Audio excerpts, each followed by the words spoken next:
Ladies and gentlemen, we back with another one, guys. We back with another one. Welcome to another edition of What the Hell is Happening in Sports. It's your boy, the one and only NERO, and I'm here with my guy, Mr. Amari Scott. Shout out to the Bay State. What's going on, guys? How we doing? How we feeling? How we feeling? Doing well, doing well. Hey, can't complain. Another good night, but from the Celtics. Interesting to start out with. You know what I'm For saying? sure. With turnovers and shit like that. We'll get into that. But we didn't talk about their last game against the Clippers. Nope. And it was a big win. They were up by a lot, but then the Clippers, James Harden and the Clippers ended up making it a game. You feel me? Real quick, Amari, about them Clippers and about even James, the eldersman, James Harden, who, in year 16 still hasn't missed a beat. Maybe even Yep. 17. I lost track. But talk to me about that dude. Talk to me about the beard, Kaj. Because that looked He's really reinvented himself. I like how his game's not necessarily predicated on getting downhill anymore. Because as we know, if you've watched the Clippers at all, or watched James Harden in these recent years, chat, he hasn't been the typical explosive guy getting to the rim. That first step is no longer there. So I think he's really found a way to reinvent himself in Los Angeles. It was tough because he was dealing with hamstring stuff and hamstring problems over in Brooklyn, and they were pressuring him to play. And that probably did a decent amount of damage for sure in what helped him lose his first step. But you look at him now, how he's reinvented his game. He's going back to his triple double ways. He's kind of going back to spreading the ball around a lot more. And I think, he's picking and choosing when to take the game over, knowing that he doesn't have the physical nature anymore to take the game over from the start consistently, night in, night out. right. And he's honestly on the Clippers, he's played way better defense, probably maybe the best defense of his career due to Absolutely. having a good defensive team around him. John Collins is a great defender. Zubac, as we know, one of the best defending bigs in the league.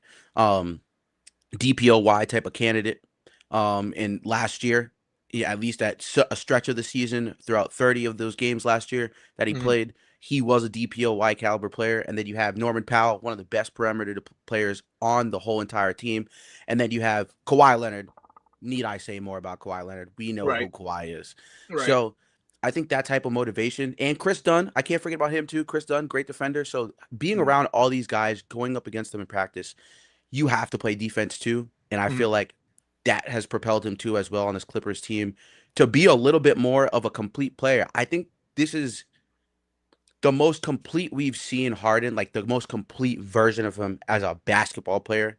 Obviously, the scoring, it's not at his peak anymore. We saw the man put up 35 plus points in the whole entire season, the greatest scoring season in the history of the NBA.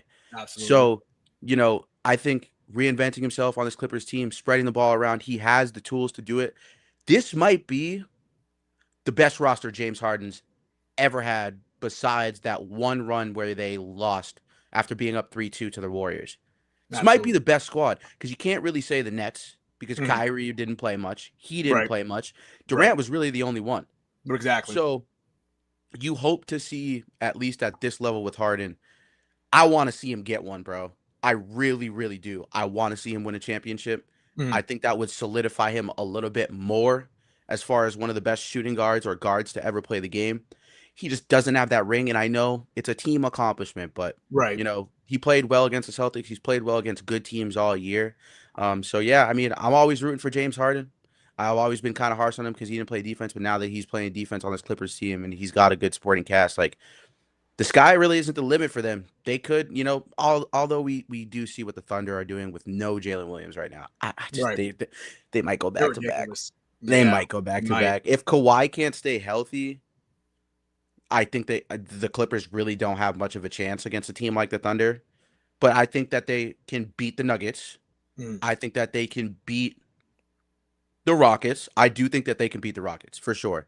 I think the Rockets don't have enough 3-point shooters on their team, which you need to be able to space the floor. Unless Amen Thompson somehow takes a leap this year, I couldn't see that happening. So I'm hoping that they stay healthy. I'm hoping that they keep this stride going as far as playing at a high level with their stars and the role players playing at a high level offensively and defensively all around, because somebody needs to beat this Thunder team because they are looking fucking scary, dog. No, And they are. Caruso's been injured too, bro. Right. So they haven't even had a full squad and they are wiping the table. So Absolutely. Yeah, no, they're scary. They're scary. I mean, the last couple of years, I tell you, man, honestly, all it really took it was trading Josh Giddey.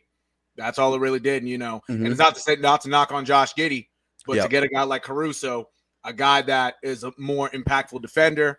He can get guys involved. He can score when he wants to and whatnot.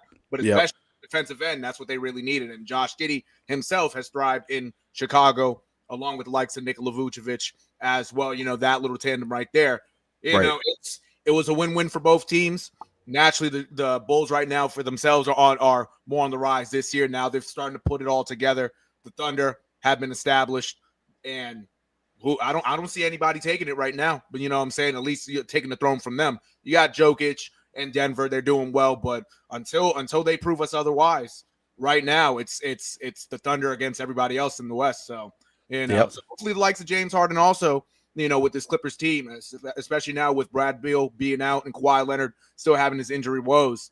Let's see what happened out west, But I tell you, the Celtics gave him a good fight on Sunday, and they came out with the win. Again, they were up by at one point of just about 20 points.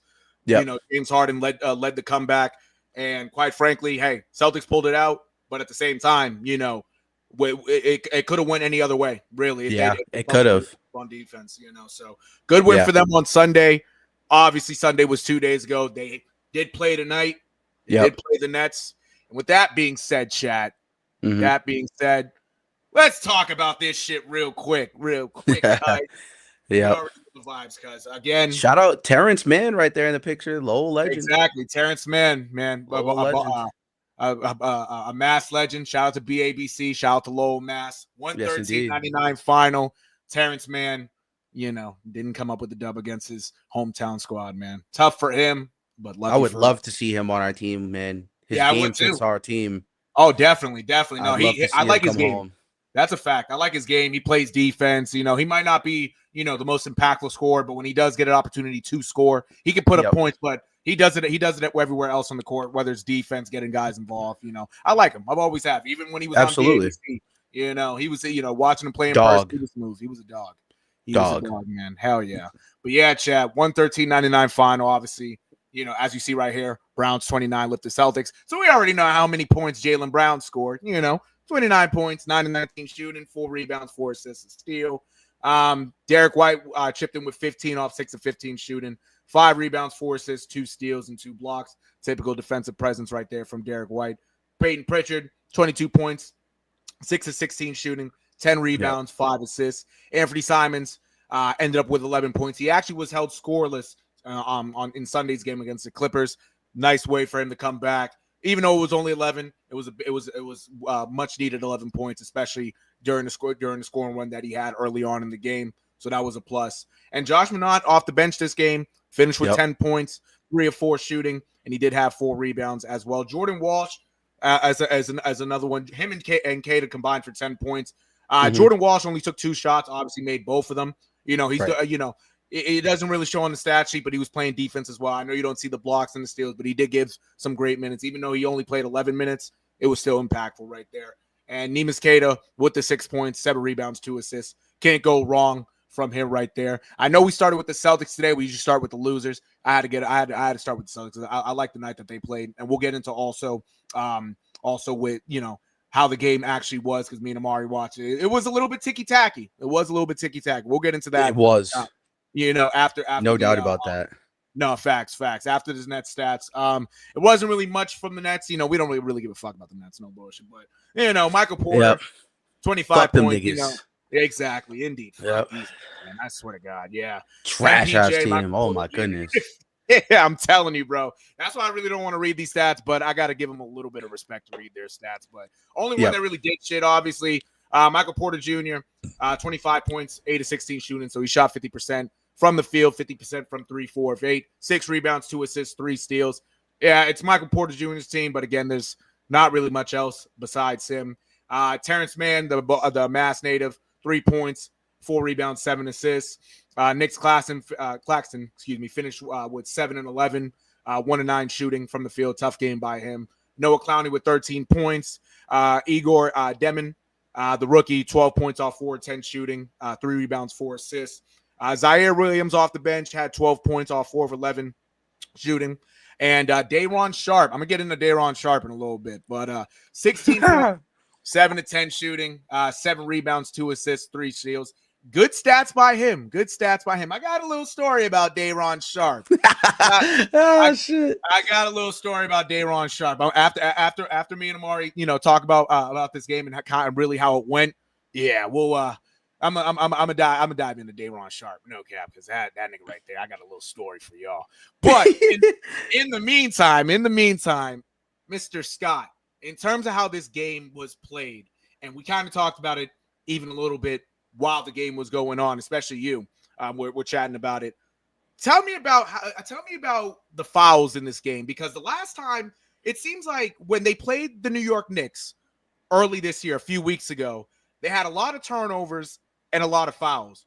Why is it that when they went back to New York to play their crosstown rival, it seemed the same shit was going on today, especially against a sucky team like this? What the fuck was going on in there?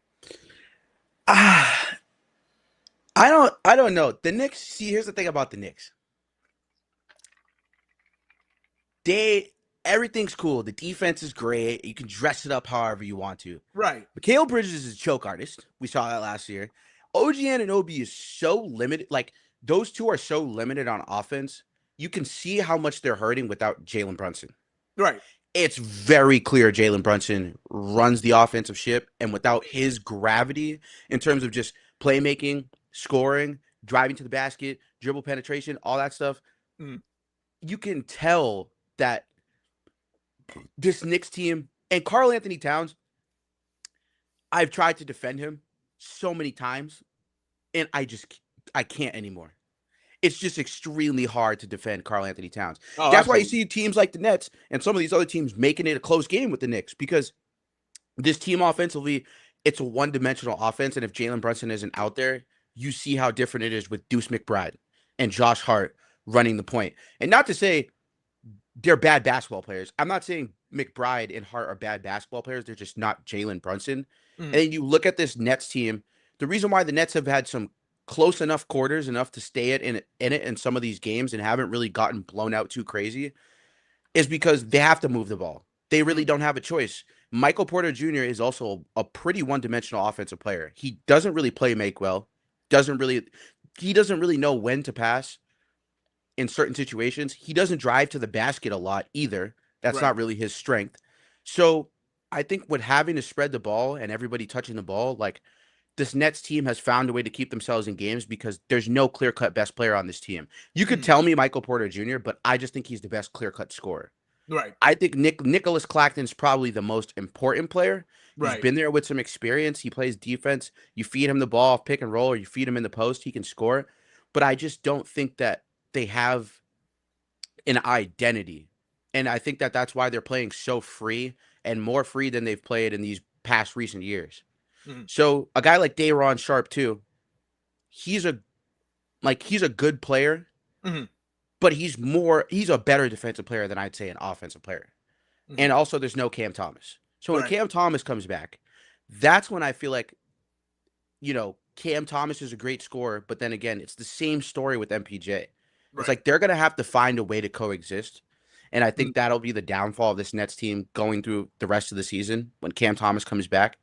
That'll probably be the downfall of this team. But right now, they're playing so together, and right now, they're playing so well in the sense that there's no identity. They're playing free, and they're just going out there trying to win games. Michael Porter Jr., yes, he's putting up a majority of the shots, but of course, he's obviously the best shooter. Right. And he's an NBA champion. So, of course, they're going to give him a little love. They didn't pay him all that money to come there and do nothing. So, it's interesting to see the Nets and the Knicks moving forward. Honestly, the Knicks have been choke artists since the 1970s. They had John Starks, Patrick Ewing, even when they had Allen Houston, just choke artists of a team always. And I don't think that's really changed. And Jalen Brunson is really good. It looks like he wants to stay there. I don't think he has a problem being in New York. He's getting paid. Right. He's with his best friend. You Mhm. know, two of his best buddies from college. You know, DiVincenzo might even end up over there somehow, some way. Who knows? Right. You He might know, go back. Facts. he might. He could Mhm. possibly very well end up there. And you know, I think it's just you look at this Knicks team and you look at this roster, dude, and it's just sad how they just can't seem to put the ball in the basket in different ways. It's terrible. Absolutely. And you know, you saw the other night, Carl Anthony Town. Like I didn't get that last second shot from Deuce McBride. That's Mhm. probably another problem I have. There's no guy you trust outside of Jalen Brunson to take the last shot. Right. Yeah, Deuce McBride is taking a left-hand runner to go win, which he sold on that layup. No, for It sure. he looked decently open enough on that layup where he could have hit that layup. And Carl Anthony Towns should have gotten the ball in the first place. I'm sorry. You should have found a way to run an action. It's not Tom Thibodeau anymore. I forget who the coach is, but It's oh my God, Mike. Mike Mike Brown. Brown. Mike Brown. Okay, Mike okay, Brown. yeah. Okay. Once you said Mike, I'm like, okay. Yep. So, you know, Mike Brown, it's like you have to run some sort of action to get either Bridges if I'm the coach, I need to run an action to get Bridges open for a two, Mhm. or get the ball in his hand so he can take a couple dribbles to get himself in the mid range because that's his best attribute. Right. And then or you find a way to feed the ball to Carl Anthony Towns so he Mhm. doesn't have to get it off a rebound and shoot a fadeaway, which he Right. almost made. But that's a tough shot, dude. That's a Mhm. very hard shot to hit. Running away, fading away from the basket, and he almost made it. So that, you know, Cat is not being utilized in the right way, and he's also just so soft, dude. Dribble Right. drive penetration. He doesn't want to go to the basket. Bro thinks Mhm. he thinks he's Mikal Bridges, or he thinks he's Yeah. Jalen Brunson. He's Yep. always out on the perimeter. So, you know, it's interestingly enough a problem in New York when it comes to the coaching aspect, putting them in the right positions to win. And honestly, Joe Mazzulla right now, the way he's coaching the Celtics team, like you look at the Celtics team and tonight, no three chucking really. Right. You saw dribble drive penetration, easy buckets, get the ball to Garza, get the ball Absolutely. Pritchard getting in. And I like the fact that lately, you know, we were a little bit harsh on Pritchard, obviously a couple times on Oh, for Bay State sure. Media and here, Mhm. but I think now he's kind of grown into that role where he has to facilitate. And him and Derek White are the 1-2 punch that have been facilitating the offense these past 3 games. Mhm. And I think Simons, you know, it is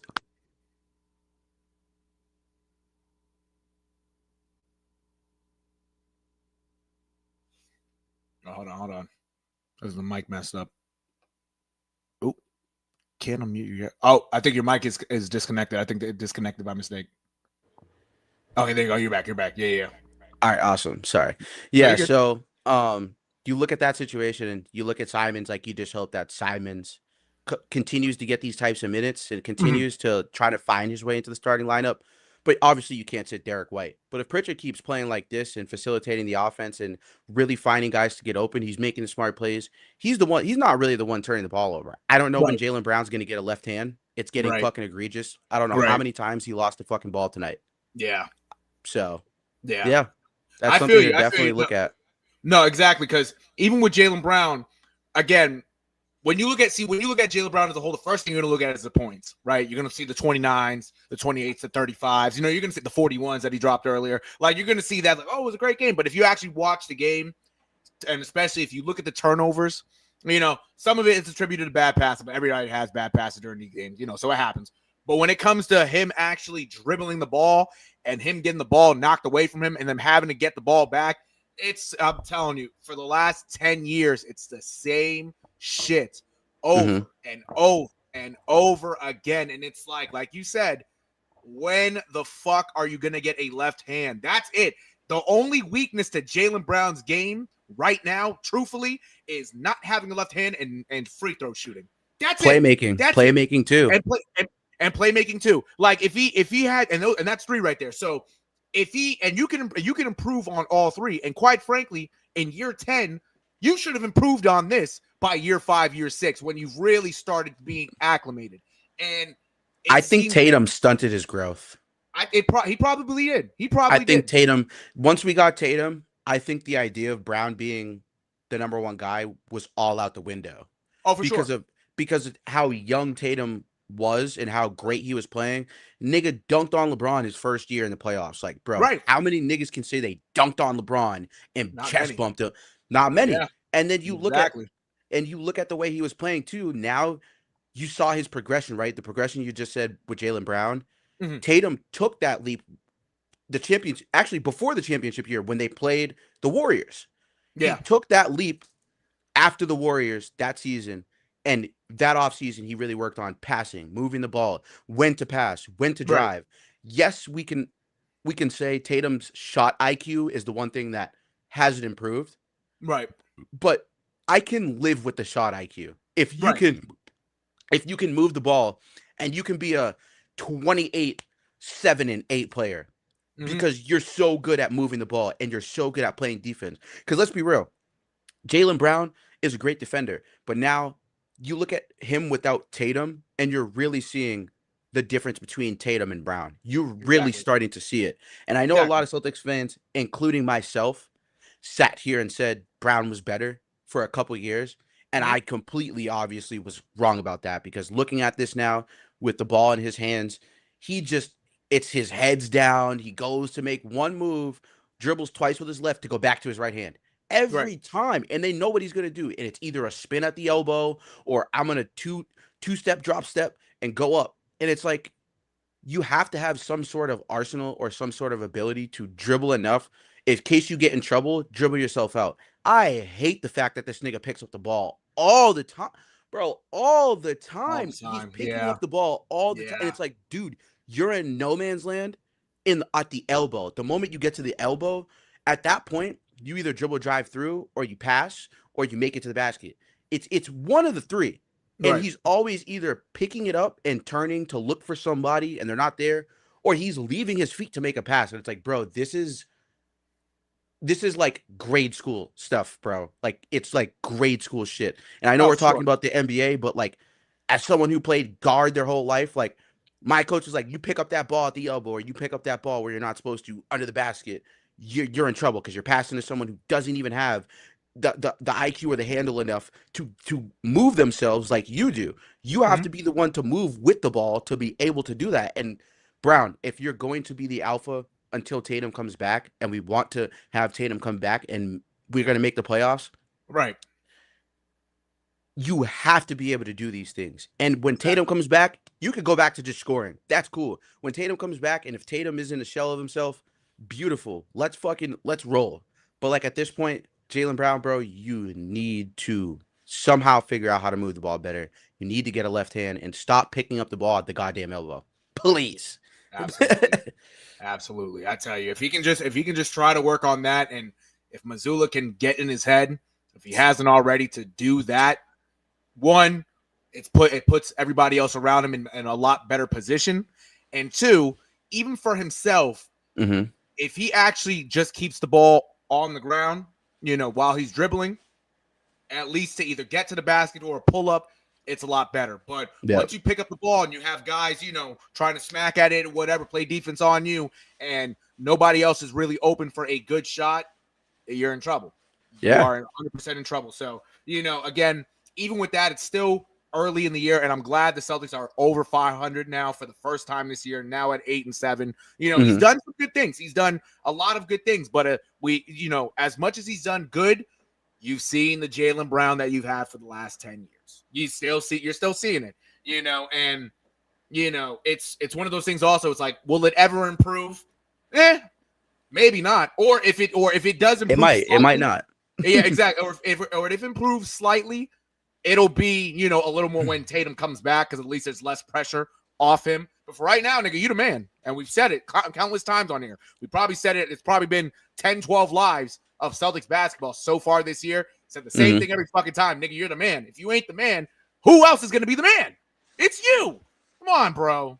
You Yep. feel me? You feel me? And now, Yep. since we on the topic of Jaylen Brown, let me chat. I just want to show this picture because this Jaylen Brown so far, this year, he's had a few incidents. Yeah. Regarding his hair, right? Nigga, go back to this, bro. Yeah. Go back to it. You know, you should have never cut your hair, bro. You should have just stuck with the braids, nigga. No bullshit. That shit was too tight for his dome. I guess so, nigga. Because every time I'm looking at his head now, nigga, you know, I'm the nigga looking like obviously he's a grown man, but he's looking like nigga. He looking like Pops, nigga. Yep. Like you should have just kept the hair. Nigga. Looking like his dad. No bullshit. And you know, shout out to his dad. His dad's in deep trouble right now. So, but with the cut that he does have, he is looking like his dad in the mugshot. Respectfully, he is. He is, and it's not to knock on his dad. It's not to knock, but truthfully, JB, you should have just kept the hair. You should have just kept the hair. No bullshit. Or even so, if you didn't want the braids, you know, you should have got a little low cut. You know what I'm saying? Like at least keep some hair, because that spray on shit, nigga. Oh my god, nigga. He was leaving marks on niggas' jerseys. Exactly. It's been like 2-3 weeks since we've seen the last of it. We're gonna see OG more. Anunoby type shit. Exactly, bro. Like, come on, bro. And speaking. So, you know, JB, you know, that's all I have to say about you tonight. Good game by you. But the next victim tonight, because no bullshit, I got a little story to tell. And I'm gonna keep this guy off the screen. Mr. Day'Ron Sharpe. This is the only nigga, and I'm talking about, and there's niggas on 2K that have Zens. They shit on niggas. That's fine. This is the only pure nigga that actually shitted on me in 2K. I could not stop Day'Ron Sharpe. It was just a regular Wednesday afternoon, almost a year ago. I was on 2K. Lord and behold, I'm in the fucking, the proving grounds, and I'm playing this nigga one-on-one, trying to lock this nigga up. Couldn't. Nigga was too big. Pause. He was bigger than me. Pause again. But, you know, Day'Ron Sharpe is freaking, you know, whatever build he is, 6'9", 6'10", whatever. It's his player. Looks just like him. He could shoot. He could drive. I'm like, bro, who is he? I didn't even know it was him until I looked at his name. It said Day'Ron Sharpe with a star on his face. With a star on, but not by his name. And I'm like, you know what? This looked like Day'Ron Sharpe for real. I'm playing with my boy. He's like, nah, bro, that's actually Day'Ron Sharpe. He's shitting on you. I texted that nigga on PlayStation Network. I said, bro, how do you do it? He texted me back. He said, it's my player for real. And left it at that. I said, all right, bro, I want to see you shit in an NBA game. He did well tonight, but nigga, I haven't really seen you shit like that. Only tonight? You gotta make it every fucking night. I want to see that from you, bro. Right. Come on, bro. Come on, Day'Ron, nigga. Enough with that tonight. No bullshit, chat. I tell you. Shout out to Day'Ron Sharpe. That nigga, you know, until tonight was only nice on 2K. Yeah. No bullshit. Yep. Day'Ron Sharpe. I hate playing against Michael Porter Jr. too, 2K. I'm telling you, Michael Porter Jr. too. Yeah, I know. Somebody said something about him. I think it was either on Reddit or on YouTube. It was something, but they ended up playing against him. And mind you, with these NBA niggas, it's their actual player. You feel me? It's their actual dude that they're playing with. And somebody said the same thing. He's like, damn, why Michael Porter Jr. playing a whole lot better on 2K than he is in real life? I'm like, oh, nigga, it's a game. That's one. And also, they make the game. They make all these NBA niggas in the park. You know, my career, my player. Like they make them 99s. Yep, 99s immediately off rip. That nigga Paul George. I don't know if you saw Paul George playing with Gilbert Arenas. Oh, he did. Oh my god, bro. Paul George is just fucking gross at 2K. I'm like, yo, I would never want to go up against that nigga. I don't care how many rec games. I would never want to go up against that nigga for no amount of money. Hell no. That nigga was straight cooking, like old Paul George throwback. He was like Pacers Paul George in the game. I was like, bro, this is crazy, man. That's why I went up against who was it the other day, bro? I want to say it was Mick Jenkins. It was a rapper. I can't remember if it was Mick Jenkins or JID, but I was in their lobby. Bro, these rappers be nice too. I seen A Boogie. Yeah, I seen A Boogie in a lobby on YouTube. That nigga A Boogie is gross at 2K. These rappers are nice at 2K, bro. It's crazy. Yeah. I want to say it was Mick Jenkins or JID. I can't even fucking remember now. It was like 4 days ago, bro. But that shit was crazy. I'm telling you, it was in the middle of the night. Are crazy. They are. Yep. A lot of them are former ballers. You No, know? no, for sure. And A Yeah. Boogie's tall as shit, so he was definitely balling back in the day. No Yeah, what's bullshit. A Boogie's like 6'4", right? Yeah. That nigga's tall as I hell. seen him in person. I'm like, yo, nigga, you ever thought Yeah. about having basketball as a career, Cash? No Yep. bullshit. He That's what I probably said. did because you know them New York niggas, bro. Oh yeah, no, he was probably balling at Rucker Park, Yep. doing the usual probably. But even in high school, he's probably balling a little bit too. You know what I'm saying? Everybody in New York can ball, so you know. Oh, that's a fact. That's a fact. There's a lot of good ones out there, and there's a lot of good ones in the NBA and college. Like New York produces a lot of talent. Trust. Yep. You know what I'm Yep. saying? St. So, John's, Rutgers, all that, you oh know. hell yeah, hell yeah. Jersey. Yep. Syracuse, hell yeah. Shout Mhm. out to Jim Boeheim, the former. He was a great coach. Shout out to Melo. You feel me? All them niggas. Them Yep. niggas. Jim Boeheim Hakeem was my Warwick. favorite coach growing up. No bullshit. No bullshit. Yeah, no, Yep. I went up when I was younger. I went up against what is it? Jim Boeheim Jr. I seen him at a tournament. Yeah. I tell you, man, it was man. I looked at him. I'm like, no bullshit. No, that kid can ball. And then obviously he ended up playing at Syracuse. I'm like, yeah, no, Yep. he's all right. Yeah, he was nice. Yeah, he's nice, bro. He was. I think he ended up being in the G League for a little bit. I believe, if I'm not mistaken, he actually was on the Knicks G League. So at least hey, with connections, at least he got the ball up a little bit.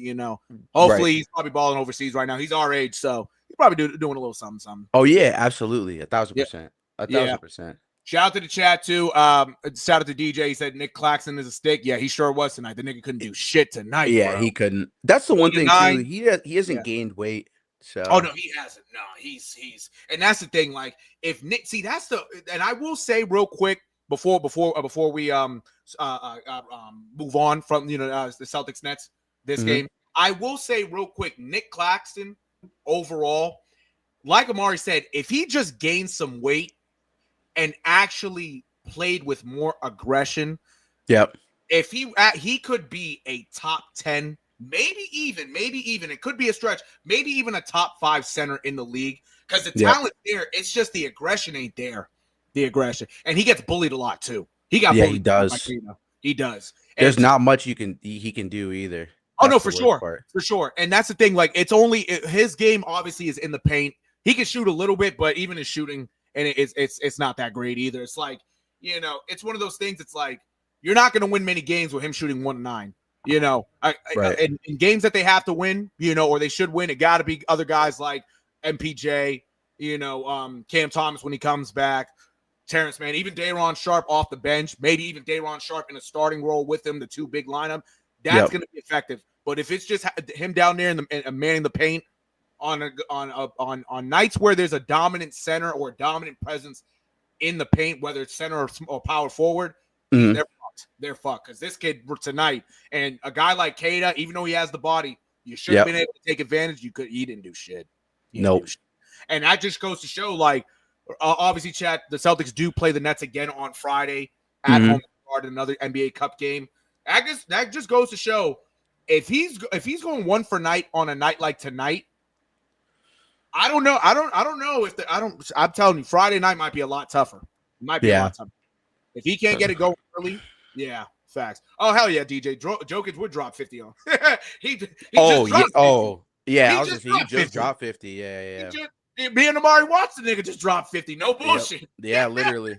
Yep. That's effortless for that nigga. And with him and the rebounds and assists, 50 points, 10 and 10, 70 combined, nigga. That's he got fucking robbed at MVP last year too. Hell yeah. I'm telling you, he already got 2. He should have got 1 last year, quite frankly. He could have even won it the last 4 years in a row, really. Yeah, it's just voters fatigue. It's the problem. Exactly. They want to see a different guy. You can win it 2 in a row, but they don't want to see him winning 3 in a row.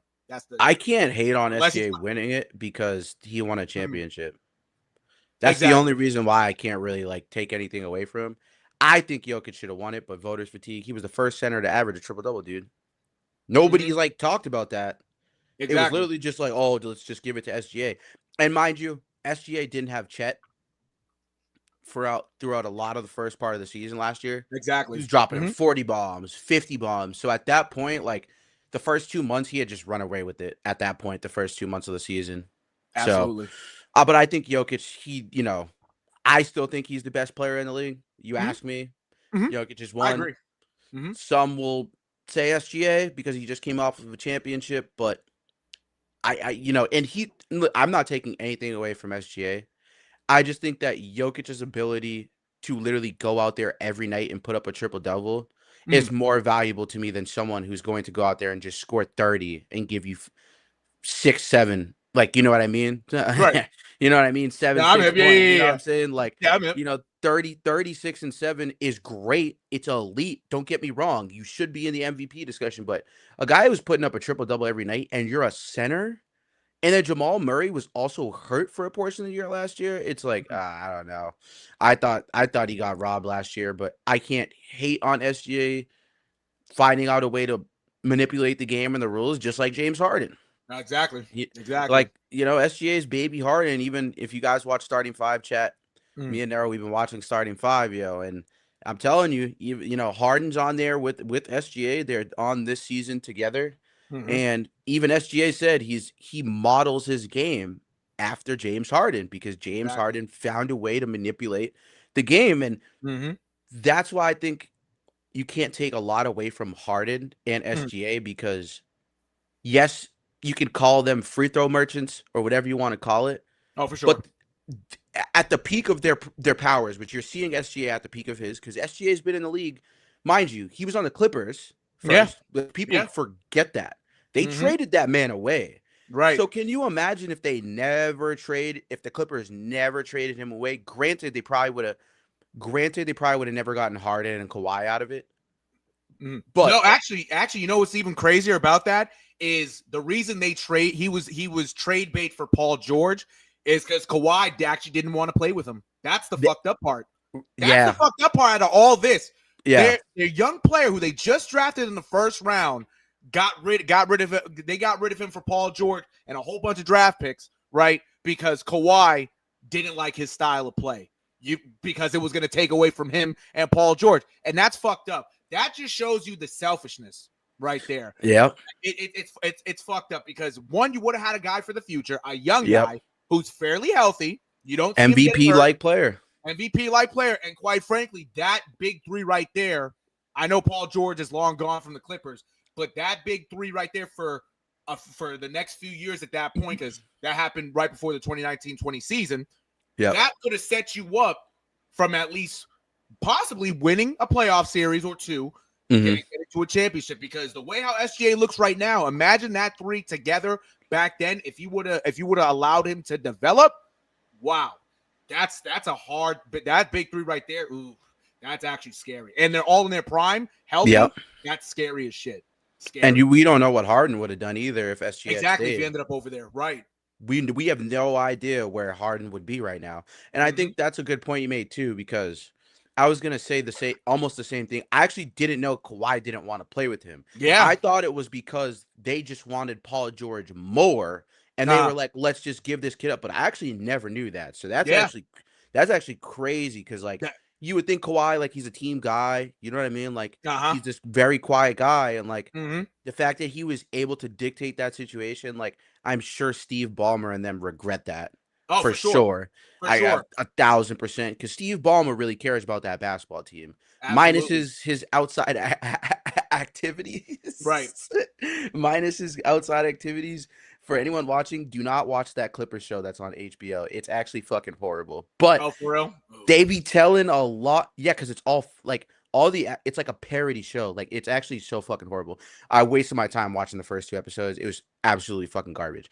But yeah, it's not worth the watch. But That's tough. they basically like made all these jokes about like Steve Ballmer's outside activities, but like Uh, they were actually very, very good at portraying like how much he cares about his franchise, like the organization, how right, much he right. cares about the top to bottom. So like he cares about the guy all the way at the top, the GM, and he Mhm. cares the president of basketball operations to all the way to the 12th man. He's at every single game. He's always investing into this company. So I think that it's sad to see that SGA wasn't on this Clippers team, but now he probably doesn't even think of that stuff because he just won a championship. And then Right.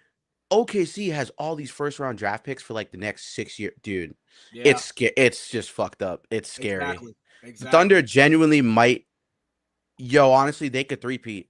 Like They with the could. way the draft picks are set up, the way this team is playing, if they just keep playing their cards right, the rest of the league is gonna have to shift to them, kind of like how the rest of the league shifted to Kobe and Shaq. The rest of Mhm. the league shifted to You could even say the Celtics because they were like the first like real big three. Oh, for sure. And you could even say big four because of Rondo. So Exactly. you might not even be able to say 3. 4, Mm-hmm. I think, would be a more valid point. Oh, no, definitely. I mean, they all made the All-Star team together. Shit, that is a big four. Yep. That's a big four. Big That is. 4. And And quite frankly, nigga, they had a big 5 with Shaq if Shaq didn't get hurt. yeah. Yeah. And Even though we he was a won't even talk tiny about bit that of a today. shell of himself. A tiny bit of a shell of himself. But Exactly. in comparison, this Thunder team, you know, they have the 1-2 punch. They have a big 3. I mean, Chet is playing out of his mind this year. He looks more aggressive. He's getting to the rim more, throwing up more hook shots. He's getting in the post. Like, that's what you want to see from your power forward. You know, Hartenstein, honestly, is one of the biggest glue guys on that team.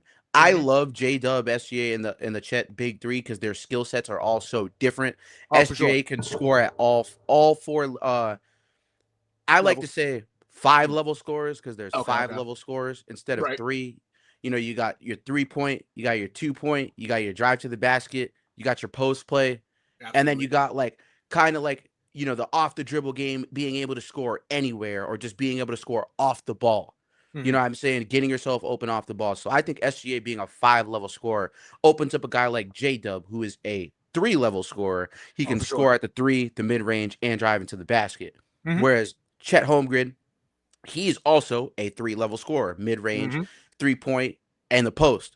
So you take those 3 guys and putting them together was a beautiful thing. And I think that the supporting cast like Cason Wallace, Lou Dort, Isaiah Joe, all these guys who they are not even concerned about scoring the basketball.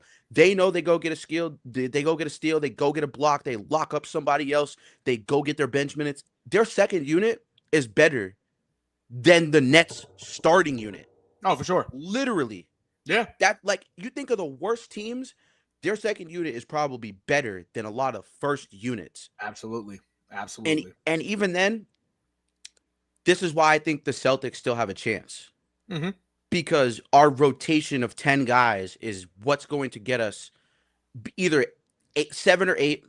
I would like us to be 6 seed, but the way it looks right now, you got the Raptors, you got the Bucks, you got the Heat, you got the Pistons, you got the Cavs. And the Knicks. And then after that, it's kind of just like, yeah, like the Bull. Okay, actually, I'd say the Bulls. So that's a solid the Bulls 7. right now. Yeah, facts. I think the Bulls will go 5 to 7 range, depending on how the Raptors play for the rest of the season. But you look at the comparison in terms of just bench on that team, bench on these other teams, how these second units play. I think that's the beauty of having this for the Celtics. Our second unit is a great unit. Absolutely. And I don't, losing Cornette sucked because I think Cornette would have been very, very fucking valuable. But we had to let him go. We had to let him go. It's just money. You know what I mean? For those who don't understand, we were well over the second apron. I think we're still also in not financial trouble, but there's still like a little bit of a question mark. Yeah, there's still limitations, especially now with Anthony Simon's contract. That is for this year. I know he'll be a free agent next year, so it'll go lower next year. But for right now, with his contract on the final year of his deal, he's still making a lot of money. Like you just said, you took the words right out of my mouth. Final year of his deal, so there's a little bit of more trouble on the back end there for this offseason. But I don't think you keep him to move him. Obviously, I think he's here to stay. I don't think he gets moved. So that would be obviously a good telltale sign for us going into next year. You know, you get Simons off the bench, but once Tatum gets moved back into the lineup, it's really Peyton Pritchard and Simons go to the bench together. And then they're playing together on the second unit. And even if Tatum comes back this year, they play together on the second unit. That's a lethal 1-2 punch. So for sure. For sure. All it really is also, before we move on, in terms of what you just said, especially with Anthony Simons, if they just played him consistently, man, if you're going to give him minutes where he's like tonight, he played 26 minutes. Great. That's what we like to see. You can't play him 26 minutes tonight, but then the game before only play him 11 minutes, and he wasn't in foul trouble. He couldn't get going. He scored 0 points. You can't be doing that. Like, you can't play him, 17 minutes and then play him 26. It has to be more consistent. Fuck the defense for right now. If there's one guy who's not that great on defense, but there's 4 other guys on the court that have, more advantages playing defense. It might not be the greatest, but at least can play some defense. Right. You can keep them out here. You can keep Simons out there to be a scorer. You don't have to relegate him because of his defensive flaws. And that is kind of hurting them also, because once he's in and he gets hot and you take him out, that's one less score. That's one less hot hand on the court. You have and again, there's still trials and tribulations to start this year. That's it's early. It's early. So it's nothing to really, panic about. But at the same time, it's okay. You see what the kid can do. Yep. Use the nigga. He's right there. I trust Mazzulla. Right. So so even for Mazzulla, I mess with him there. He does make questionable decisions how he runs his team. It's with everybody. Yeah, but the offense. If he can do something right, exactly. If he can do something right, just let the kid cook when he's out there. Let him cook. Trust me, there's going to be nights where it ain't that great. There's not. But at least if you give him the opportunity, I'd much rather him have the opportunity now before a guy like Tatum comes back. When Tatum comes back, he'll still play, but that's your guy, obviously the guy you're going to relegate to get a lot of minutes, to play. It's how life will end up being. But for right now, while he's hurt, give him the opportunity while he's out here. Let him cook. Because when he actually cooks, he's used to being a starter. So exactly. He's not used to the bench role, man. Right. He's not used to it at all. So you can kind of see. But I think that, it's funny what you said about his defense. I think his limitations were only in Portland because they were like, yo, honestly, they probably went out there and told him, yo, go score 20, 25 a night so you can so we can trade you. I don't think they really had any intentions on keeping him. Oh, but can you imagine, if when Dame comes back and all this other stuff, like now you don't have the second guy. And I like Shaedon Sharpe. Don't get me wrong. And for those of you that don't know, Portland Trailblazers are my second team. I used to play against my dad in 2K with the Portland Trailblazers since they had Brandon Roy. Like Brandon Roy was my guy growing up. I really liked his game. Loved Damian Lillard. So like I kind of fell in love with that squad. So like for me, I was hoping they could get the three-headed monster of Simons, Sharpe, and Damian Lillard, and you move Sharpe to the bench. You know what I'm saying? Or even move him at the three because he's athletic enough and plays defense well enough to play the three. You put him there at the three, and that three-headed monster would have been crazy. And I think, Simons needs to be used correctly enough to a point where we're looking at this guy and we're telling ourselves, okay, you know what? He's a starter. He's been a starter. Let's start him. Let's see what he does with starting minutes. If he can actually come up with some starting minutes and he can actually prove, okay, I belong in the starting lineup, that would be great. But right now, the way Pritchard has played the last 3 to 4 games, it doesn't look too promising, at least a little to the near future. But if Pritchard tails off again, I don't see why Simons doesn't start. Absolutely. And no, it'll be a question. Trust, once Peyton Pritchard struggles a little bit, it might come more into fruition. But again, also it's Boston. Peyton Pritchard, especially with the guy he has been the last few years, and even during the finals run when they played the Warriors, when he got in there, he had meaningful minutes. He's always been a guy that when he's in there, he's impactful, especially when it comes to scoring. In bunches, getting rebounds. For a guy his size, grabbing 10 rebounds tonight, and even rebounding games so far, that also that makes you like, all right. So if this guy has a tough shooting night, we know he'll be on the boards. We know he'll get guys involved, racking up assists like that right there, and even playing a little bit of defense. He's not, to talk about Peyton Pritchard's defense. He's not a bad defender. He's not. He's just short. Exactly. It's similar to IT. It's like you could try to play defense, but because of your size, not to say that you suck on defense, but it's a lot easier for a lot of these guys to take advantage of you. You know what I'm saying? I think he's a lot stronger than IT. I think that's the difference. For sure. Yeah. Like he's just a lot stronger than IT. And the thing about IT was also playing on a hip injury at his peak. That's what people forget. That man's hip pretty much almost damn near fell off the bone for this city. Oh, for sure. And they got rid of him. Him. As Celtics fans, we'll never honestly for myself, I'll never get over that. No, facts. I won't. Nice. And you didn't even want to bring him back when you had the chance to bring him back. When he wanted to come back, you said you didn't even want to. Wow, that's what hurt even more. That you had the opportunity to bring him back multiple times, and he begged to come back to Boston. And then he scored like what a 50 ball or 50 plus ball or 60 plus ball in a pro-am, and he Mm-hmm. was sitting in the stairwell crying, they gave up on me. They gave up on me. Mm-hmm. He eh, that type of, like, seeing that type of stuff years later, it's like, Pritchard, I pray they don't do that to him, dude. Nah, Like, I don't facts. care what happens. Like, he's just so athletic, he's so quick, and he plays his role. And you hope that he could turn into at least 75% of what IT was, because you never know what the future is with this Celtics team, man. Because, Brad Stevens, I don't think that, going all in and getting Holiday, getting Porzingis, it paid off. But I Mm-hmm. don't think if he were to do it over again in this future of how the team's going to go, Mm-hmm. I don't think he'd pay people that money ever again. Oh, I for think sure. he'd want to develop Pritchard. He'd want to keep White, the core guys. And I think he'd want to develop Jay Walsh, who, rough game for Jay Walsh tonight. Mm-hmm. That wasn't, we haven't really talked about Jay Walsh a little bit, but just to dive into Jay Walsh just a quick second. Jay Walsh had a tough night tonight. 4 personal fouls quickly by the third period, or excuse me, hockey in my brain. Third quarter, I should Yeah. say. And, you know, I think we've stunted his growth a lot. He hasn't played much. Mm-hmm. And the the prototype of player, excuse me. The prototype of player that he is, Yeah. it's like Tatum and Brown, like, in terms of size, Mm-hmm. skill set, ability to drive to the basket, ability to shoot the basketball, off the dribble, anything.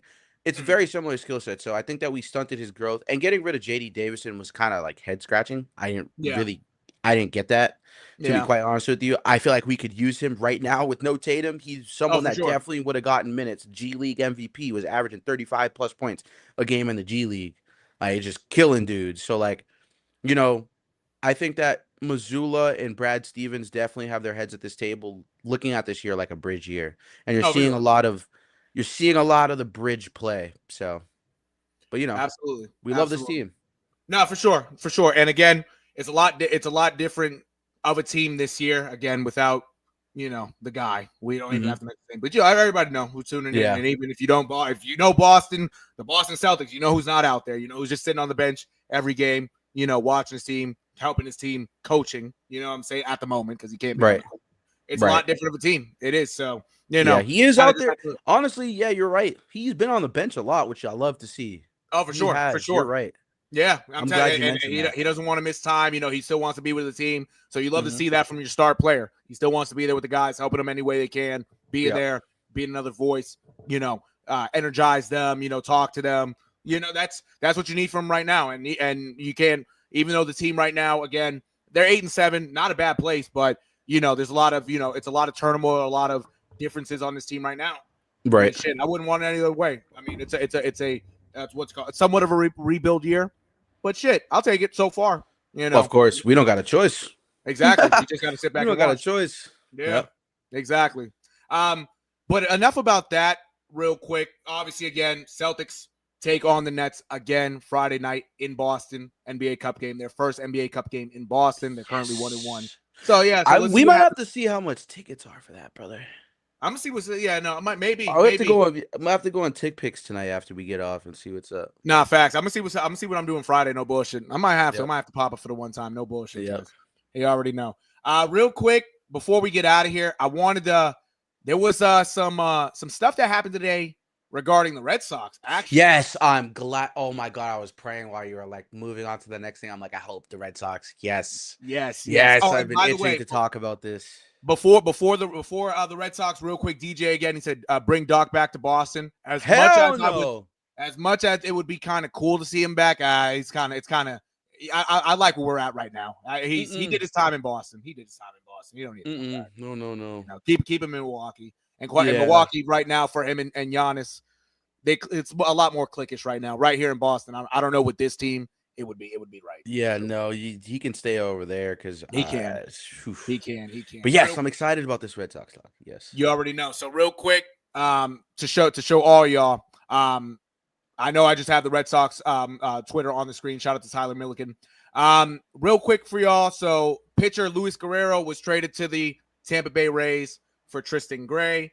Chris Murphy, the relief pitcher, left-handed relief pitcher, I should say, was traded for to the White Sox for catcher Ronnie Hernandez. Alex Hope, excuse me. He's another pitcher. He was traded for catcher Luke Heyman, who's actually good friends with Roman Anthony. And then finally, Brandon Bernardino was traded to the Colorado Rockies for Braden Ward. Shane Drohan, David Sandlin, and Tyler Uberstein, all pitchers, were added to the 40-man roster. And Nathaniel Lowe and Josh Winkowski, Daniel Lowe, the first baseman, and Josh Winkowski, a pitcher as well, were both DFA'd to make room today. Shout out to Tyler Milliken for the information. Now, when it comes to what happened today and the guys who are now no longer on the roster, what do you make of this, Amari? So, I think that Breslow is obviously, because remember, catcher is a little bit of an issue in our farm system. So I'm glad that at least that position, he actually went out there and he traded some guys who we have a log jam at some of those positions. So I'm like just okay with those small moves. In terms of farm system moves, this is really just farm system moves. You bring 3 of these guys up on the 40-man roster. Nathaniel Lowe gets DFA'd, which is rightfully so. Nathaniel Lowe's first 2 weeks was awesome when he was here, but then he just completely tailed off. He wasn't the same guy. So it's cool. I don't mind it. I don't know if you have any more news, so I don't want to break it with, if you say it. But did you see the trade rumors that were potentially a thing? Oh, like the Jarren Duran and Wilyer Abreu? Yeah. So I didn't know if you wanted to touch on that. But no, you can touch on that too. Yeah. Yeah, so trading Wilyer Abreu makes zero sense. There's nothing you could convince me as a Red Sox fan to tell me to trade the guy who was the best player in baseball for the first month of the season and then was arguably one of the best defensive outfielders, and he could have won a Gold Glove easily if he had stayed healthy. He did win it. He won 2 straight. Yep. Okay. Yep. Excuse me, chat. I'm sorry. It's been football, basketball, hockey for me, so I didn't pay attention to awards. But did Ohtani won MVP, right? He did, yes. And Aaron Judge, right? And Aaron Judge, yep. Okay, good. I was 2 for 2 on that. So, but Abreu winning a Gold Glove, like, who are you going to trade him for, dog? Like, at this point, like, my suggestion was PCA, but then I looked at PCA's batting numbers, and I was like, yeah, I don't know. He tailed off in the second half of the year. Yeah, his second half of the year was really bad, and I don't know if that's just because also Chicago tailed off as a whole, kind of the second half of the year. So for me, like, that might have been a result of the team itself tailing off. It might not have been just a pure individual thing, because if you really look at how the Cubs played for the whole entire first half of the season, holy shit, they were on fire. Like, they were the best team in baseball for the first, 30 games. So, exactly. You look at the situation, and Breslow, if you somehow find this on your airwaves when we make clips or do whatever, dog, don't trade this dude, please. Like, it just makes no sense to trade this guy.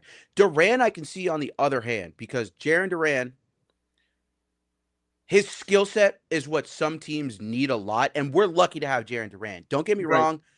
I'm not going to sit here and brag on Jarren Duran. It's a guy who's been through a lot. The Boston media is not tough and doesn't make it any easier on him. Oh, for sure. But for me, after watching Clubhouse from last year and some of the mental stuff he went through while being in the clubhouse, and the Rafael Devers situation and how standoffish he was with teammates and all this other stuff, Jarren Duran fits in very well with these young guys. Roman Anthony, Rafaela, and even Romy Gonzalez, Marcelo Meyer. Like, Romy Gonzalez, obviously, he is 28, I think, 27. Yeah. But him and Romy, they get along really well. That's, I think, those two guys are supposed to be kept together for those young guys because of their experience level and because of how long they've been here. And, in terms of just being in the MLB, because I know Romy Gonzalez, he's kind of new because he came from the Rockies, right? Or who did he come from? The White Sox. White Sox. Okay. Shit team. I'm sorry. But, no, you're good. So Romy Gonzalez was on a bad team. Now he comes to this team, makes the playoffs. Romy was great. I thought Romy was great. I don't know about other Red Sox fans. I've seen comments, actually, a lot of negative comments about Romy Gonzalez. I actually have no gripes about it. When Roman Anthony went out of the lineup, it was very clear that the spark of our lineup was gone. And that was a guy who could just drive in runs, keep these innings going. And he was a great base runner, too. Very smart base runner. apparently also, on that note too, you know, Bregman might opt out. So that situation, he hasn't officially opted out yet. Really? Oh shit. Okay. I Okay. don't, yeah, I don't think he's officially. It says he's most likely to. That's all I've seen. I haven't Okay. seen anything yet that it said he's actually opted out. Mm-hmm. I could be wrong, just because Mm-hmm. obviously other sports have been in swing, so I don't know if I missed it. Mm-hmm. But if anybody can correct me in the comments, please do. But I don't think Bregman has yet to opt out completely. Mm-hmm. It says he's most likely to, but I think that's dependent on Craig Breslow's moves. And you can see how aggressive he was today. Right. And if he continues that aggression at the major league level instead of the farm system level, Mm-hmm. you get a real second arm and you get a real number two pitcher. Giolito's stats were inflated in terms of win-loss and these other stats because of the defense and how good our defense was. One of the Right. best defenses in baseball, top 10. Mm-hmm. So I take what Giolito did enough with a grain of salt. Not with a grain of salt, but it's like he wants to be here. He said he wants to stay here. If you can find a way to upgrade outside of Giolito, please do it. Don't keep this guy here. I want Bayo to move up. He's young. I want Bayo to try and take that number two spot. Bring a guy here who's going to give him some actual pressure, because I think Bayo should have been the clear cut number two last year. It should have been Giolito. And I Right. think Bayo's mindset probably got affected by being lower than Giolito when, he was a Yankee killer all season. He was playing very well and very, very important games. That's the key about Bayo, is Bayo Mm-hmm. played very, very well in important games. And I Indeed. think Yep. expounding on that confidence is huge for us as an organization, because he is so young. He Rafaela and Abreu, he's friends with everybody on the team, loves him. There's Right. nobody on the team, all these interviews. He's a very vibrant guy. He gets along. Andrew Bailey and Craig Breslow love him. Like, that's a guy that you build around. That's a Mm-hmm. guy that you build forward with. And I think I'm okay with letting Giolito go. And we don't know what this Tristan Casas situation looks like either, because we don't know Right. if he's going to look like a shell of himself. But you Mm-hmm. look at his stats from when he was healthy in terms of batting, his hard hit contact percentage and all this other stuff. Shout out Spoked. If you guys don't know, Spoked is awesome at analytics. And, so is NERO. They've been getting me into a lot of the analytics and stuff. Tristan Casas' batting analytics aren't horrible. They're actually pretty good. Right. So I don't think defense is a problem with him either. I think it's just obviously a question of staying healthy. But Kyle Schwarber is also rumored. We're apparently aggressively pursuing Kyle Schwarber. That's Mm-hmm. been the rumor on Twitter among some pretty credible Twitter journalists, or just journalists in general who get on Mm-hmm. Twitter, because I know in the Twitter world, baseball is huge in the Twitter world, a Oh lot for yeah. reports and stuff. So that for me, like, that's a sign that we're going to be aggressive. We get Schwarber and we trade Cassis. I don't know who we would trade him for, but if we trade Cassis, it would be to fit another hole. Second baseman might be a problem, because we can't trust David Hamilton, Right. especially offensively. We can't trust him. Defensively, we couldn't really trust him a lot either. Mm-hmm. So it doesn't make sense to me why we would trade Abreu unless it's his replacement, and it's got to be somebody of equal value, which is going to be way harder to do. Right. And Duran, honestly, I love you, Jared Duran. It could be time to move on for you, bro. I mean, the Yeah. way you played in the playoffs, in big moments and big games this past year defensively, it might be time for you to go, man. I'm sorry. I love you, Right. dude, and I love your skill set. You're a great base runner. You're fast. You're athletic, dude. I get it. Mm-hmm. But you swing on everything. The plate discipline is not always there. I just think that where we are now, if we can find a way to upgrade, he was rumored a lot this past season with the Padres Mm-hmm. and being traded there. I don't know if I'd want any of the pitchers really on the like Dylan Cease doesn't really, like, he's a free agent, but like that was someone they wanted to trade Duran for. It's like, I wouldn't have done that. Yeah. Like, that wasn't a good decision if they were Right. to do that. It was a rumor, so we don't know how much true that what really was. No, for sure. But I think if anybody's gonna go, the first one out the door is gonna be Jarren Duran. I believe so too.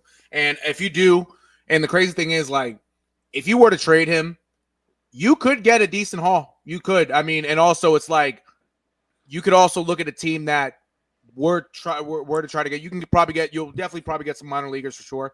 But you could get, depending on if the price is right, you could get a substantial major league player. And there was even I was even reading something. I want to say a couple days ago that, and I've said this before, low key, I don't know why, but something really just tells me Jaren Duran, I hope not, but he could end up being a Dodger. He could end up being a Dodger some way, shape, or form. And quite For who, frankly, though? that's the only thing. That's the only thing Yeah. that, like, because I saw something about him, like a Dodger. I'm like, yeah, if you want to throw him in a Dodger trade, yeah, cool. But who would we get? We would Because like who's out there and left? Say it again. Is it who's out there and left for the Dodgers? Is it Andy Paez? He's in center. He's in center. Center. So Okay. that probably wouldn't work right now with Rafaela. If course. anything, it's funny. Somebody cooked up it was a BS trade, but they threw in Roki Sasaki. They threw in somebody. Yeah, I was like, I don't know if the Dodgers could want him, yeah, but to give up Roki Sasaki. Nah, yeah. not after how this last playoffs just went. No way. Yeah, exactly. Yeah. No way. I don't know about all that. No for way. him in a Dodger uniform, for his sake, at least he's back home. It would be cool to see because at least he goes back home fine. But we wouldn't get anybody substantial. We'll get fucked again. We got fucked in the Mookie Betts trade. We would get fucked again. So if you want to send him to the Padres, it got to be substantial. You might have to, if you're going to throw in one, major leaguer at the moment, you got to throw in Jeremiah Estrada. That's one guy you got to throw in. You're not okay. That's a name you've mentioned a lot of times. Yep. Exactly, and obviously you're not gonna throw in the kid that they just got from Mason Miller. They just got him. They're not gonna throw a guy like that. But if it has to be somebody substantial that has an arm, like a deadly arm, and if you put him in this system, especially you already know the fastball.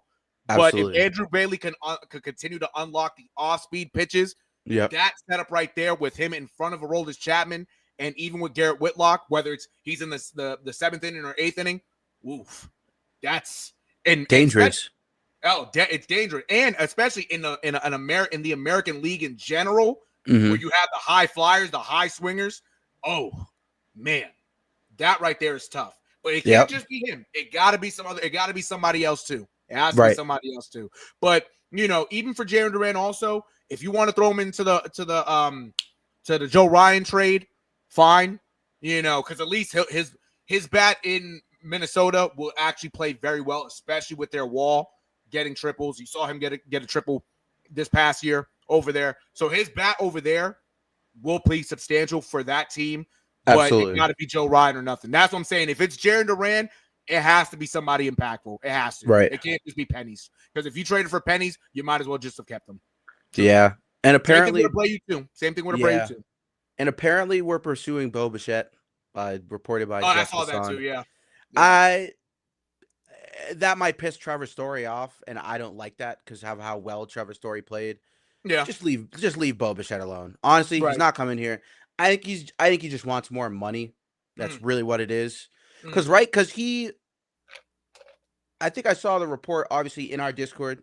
Me and Nero, we have a Discord, Bay State Media /WTHHS. Go follow his academy. It's Emoji Roll. You guys can go click on it. Go follow all the updates for him. But there was a report in the Discord. I saw that Bo Bichette opted out of something about his contract. Okay, I think that's just because he wants more money. I don't think that's because he's leaving Toronto after this overachieving season. They went to the fucking World Series. No one thought they would get there. Right. So and they were this close to winning it. They were right there. They were right there. And I think, he would have been a big difference if he was healthy, 1,000%. I think they would have won if he was healthy. There's no doubt about it. They would have won if he was healthy. He made a huge difference for that team. He is one of the best baseball players in the whole entire league. So the reality of him coming to the Red Sox is slim to none. And Trevor Story still has a couple years left on his contract here, right? He does, yeah. Yeah, so it's what would be, I don't get the point of that unless you try and move him to second base, which I don't think he would go for that personally. And then that's if you sign Bichette, it's okay, then what do you do about Trevor Story? Actually, now thinking about it. You know what I mean? No, it's funny. Actually, he's a free agent after this season. Actually. Trevor Story? Yeah. Oh, shit. Yeah. Now thinking about it. But that's the thing with Bichette. His dad played here too. So there could be that ties also. I mean, his dad played in Colorado also. His dad was a star in Colorado. Yeah. Colorado sucks. If I'm Bo Bichette at the moment, if Colorado was a much better team, maybe you can go back home, for your dad's legacy. But his dad, when he came here at the tail end of his career, his dad was smooth. His dad was nice. Here. Yeah. So, I mean, if he wanted to come here, at the same time, I'm not opposed because a guy like Bichette, he's smooth when healthy. He's, one of the best. But again, if you're going to get him, it's going to be another a Xander Bogart situation, but only this time with Trevor Story, because they're Yeah. going to move Trevor Story to second base or have him at short, but then move Bichette to second for that season. Right. You know your writing's on the wall. That's it. Yeah, it doesn't even make sense to move Story. It's like I love Bo Bichette, but at what cost? Right. And I don't even think Story. He's not even. Has he played really any other position? Because I don't think he's played second. No, he did. Maybe. Yeah, he played second for a year. Did. He did. Okay. Yeah, with Xander Bogart's here. Yeah, and he did well. But he got hurt. So Yeah. You know what I'm saying? So it's like, I mean, he can play second base. He can, but you already know to move there. Exactly. Like, and he already knows the writing's on the wall once he moves over there. He's gonna say yes. If they want him to, he'll say yes because he's a team player. But he already knows, this is my last year. They want me out of here. Yeah. And if Bregman opts out, hey man, we got Marcelo Meyer. I don't know how Red Sox fan, but I'm not losing sleep over Bregman, even though I had the first mock-up of the Bay State Media jersey for the Red Sox jersey was a Bregman jersey. Oh my God. But I don't think that Bregman, I don't think he's going to opt out. I think he's just waiting to see what Craig Breslow is going to do. Mm-hmm. That's really what I think he's waiting to do. And obviously, just to double check my bases here, let's see. Alex Bregman contract. Mm-hmm. It says, oh no, he did. Oh, he did? Yeah, he officially did. So there you go. Yeah, he wants to have more money. Tough. Yeah. For sure. And he's expected to go to an AL contender. Yeah. Sad sight. As of right now. If that nigga goes to the Yankees, you guys will see me burn that fucking jersey. I'm telling you, he goes to the Yankees chat, you will see me burn that jersey live. No bullshit. I'm burning that shit on Instagram and YouTube live. I'm not joking. No way, bro. If he goes to the Yankees, oh my God, I can't be caught wearing that shit. Yeah, that'd be tough. I might frame it in the front of it because it says Bay State Media with the number 2. So they might not know. It just might be a mock-up. Put it in a frame, glass frame, hang it up on the wall. No, that's fair. That's fair. No, exactly. Yep. I tell you, man. Yeah, if he goes to the Yankees, that's fucked. That is fucked. If I'm Craig Breslow, especially if because again, if I was him, I'd find a way to sign him back. Figure out what you want to do for the power hitters, whether it's a Pete Alonso or Kyle Schwarber. I almost said Carl. Please, Schwarber. Please, Schwarber. Yeah, please. It's one or the other. Or there's even talks about obviously with the number 2 starter, but there's even talks about trying to build somewhat of a super bullpen. There's guys out there. If I was Craig Breslow, I'd low-key try to stay away from the Edwin Diaz, not because of the player, but the contract. He's going to want $100 million. The money. Yeah. Oh, no. But it came out today that the Mets are front runners for that. So that's fine. Keep his ass in New York. Keep him his ass in New York, and they'll pay him. Stay in New York. They already gave a nigga $700 million. We already know who it was, so he's gonna get his money. Their owners are filthy fucking rich, dude. Yeah. Oil and all that. I just hope and pray they make the playoffs. That's it, because doing what they did at the trade deadline and getting everybody imaginable that was available, especially pitching wise. They sold. Yeah, they got to do better. So that's one guy right there you probably should lock up if you want to get the vibes continue to be corrected. So yeah, we'll see. But with that being said, Chad, we'll see what happens with the Sox. Obviously, the offseason just started. Trades are happening. Signings will happen very shortly. Let's see what they do. Let's see what Craig Breslow cooks up. He pulled the Dave Dombrowski route and told everybody what he wanted to do and what he was going to do. So let's make it happen, Craig. Yeah, please, Craig. Or somebody might beat the fuck out you. No bullshit. Yeah, it won't be me. Won't be me. Won't be me. Somebody will. But somebody walking alone in Boston. I don't know. Exactly. Don't walk by Fenway Park. Streets. Right. Don't walk by. Don't walk on the sidewalk or nothing where people know who you are. Yep. Keep it low key, guys. Yeah, keep it cool, guys.